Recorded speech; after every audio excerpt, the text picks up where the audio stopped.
Hello guys, magandang hapon po. Samahan niyo po ako mga ka-farmer. Magpapakain po tayo ng aking mga alagang mga baboy. Gusto niyo bang makita sila? Okay, samahan niyo ako. Dito naghahanda po ako ng mga pagkain nila. With feeding po yung mga baboy namin dito sa aming munting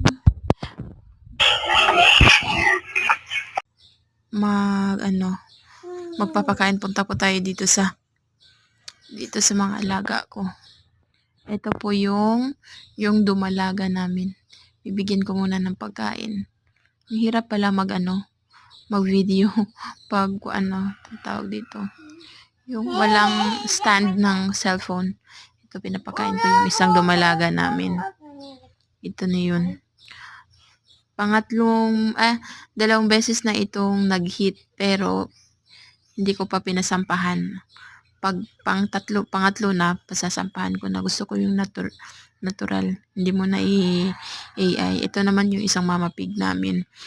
Bago po yan nabulugan. Mga ilang days, mga 10 days, ganun. Yan po yung 1 month old namin. 6 na piraso po sila. Tapos na yan kumain. Nalinis ko na rin yung kulungan nila. Medyo maganda yung mga katawan nila dyan. Lipat tayo dito sa kabila. Pagpasensyahan nyo na po yung mukha ni Madam Chan Chow. Ito yung sa kabila. 3 lang yung nilagay ko dito. Magkakapatid yan sila. Ililipat ko yan sa kabila. Pansamantala mo na dyan. Ito yung isa. Yung anak ng mama pig yung pinakita ko kanina. Yan. 1 week. Mga 1 week na yan. Tingnan nyo. Maingay talaga yan. So, punta muna ako dito. Magkuha muna ako ng pagkain para dun sa mga bake na yun. Kasi medyo maingay talaga. As in, alam nyo ba, ito talaga yung pinagkakaabalahan ko dito sa bahay. Yan yung mga pagkain nila.